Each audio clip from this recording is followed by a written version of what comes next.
Chris Gash. When Donald Trump's campaign was accused of spreading fake news, he quickly appropriated the term for himself. The true purveyors of fake news, he claimed, were television networks like CNN and newspapers like this one.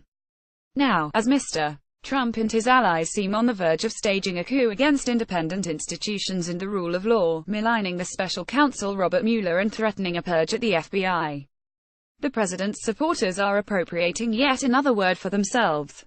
Mueller's investigation aims to destroy the Trump presidency for partisan political purposes and to disenfranchise millions of American voters, the Fox News host Jesse Watters claimed on Saturday.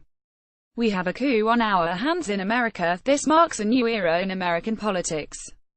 The Republican Party is no longer just obfuscating the truth or defending the president when he is accused of wrongdoing.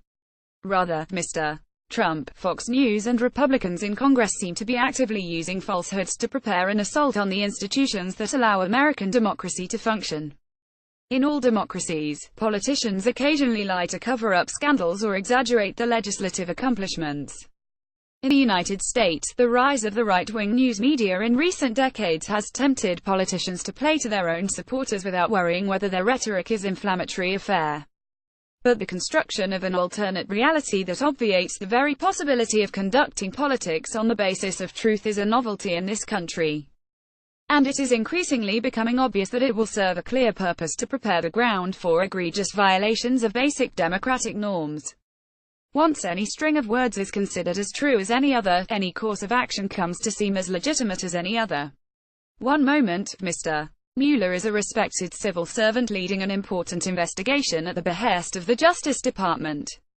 The next, he is plotting a coup, potentially committing treason, a felony for which the law demands the death penalty. By the same token, Mr. Trump would, at one moment, be scandalously overstepping the bounds of his rightful authority in firing Mr. Mueller or pardoning his closest associates. The next moment, he would be valiantly defending the Republic. The most puzzling thing about these claims is how patently ridiculous they are. M.R. Mueller, for example, is a Republican who was named FBI director by George W. Bush. And yet, he is now being maligned as a Democratic stooge out to sabotage the Republican Party. On its own merits, this is laughable. But over the past months, we have seen how quickly many citizens can come to believe claims that once seemed ridiculous. The basic playbook is now familiar. At first, the most extreme partisans, like Mr. Watters of Fox News, float an outlandish idea.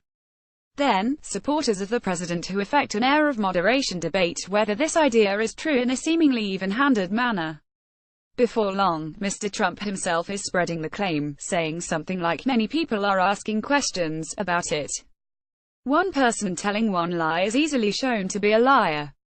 But 100 people telling 1,000 lies quickly exhaust the ability of news outlets to disprove each claim, and of citizens to keep track of all the real and invented scandals.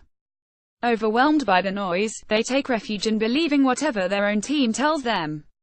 As a result, the public sphere quickly degenerates into a battleground in which opposing tribes string together words to wield as a weapon. This is the same strategy that authoritarian populists have long used to attack democratic institutions. President Recep Tayyip Erdogan of Turkey, for example, has spent the past year calling journalists criminals, terrorists and coup plotters. Prime Minister Narendra Modi of India recently accused Manmohan Singh, a former Prime Minister, of being in league with Pakistan. And Prime Minister Viktor Orban of Hungary has portrayed his opponents as pawns in the billionaire philanthropist George Soros' supposed scheme to use refugees to subjugate his country, a claim that is increasingly being echoed on the farther reaches of the American right. The rapid degeneration of the public sphere in Turkey, India and Hungary can teach us two important lessons. First, up can become down and legitimate investigations can turn into supposed coups only if a few politicians and journalists are shameless enough to repeat blatant lies over and over again. Second, and more important, these lies can justify a power grab by the executive only if many more politicians and journalists are willing to stand by instead of calling those outrageous calumnies what they are. This is why the pundits and politicians who have helped to delegitimize Mr. Mueller and his investigation over the past weeks are making themselves active accomplices in a deliberate assault on our democracy. But it is also why those who have failed to condemn these attacks, like Paul Ryan, the Speaker of the House, and Mitch McConnell, the Senate Majority Leader, are equally to blame.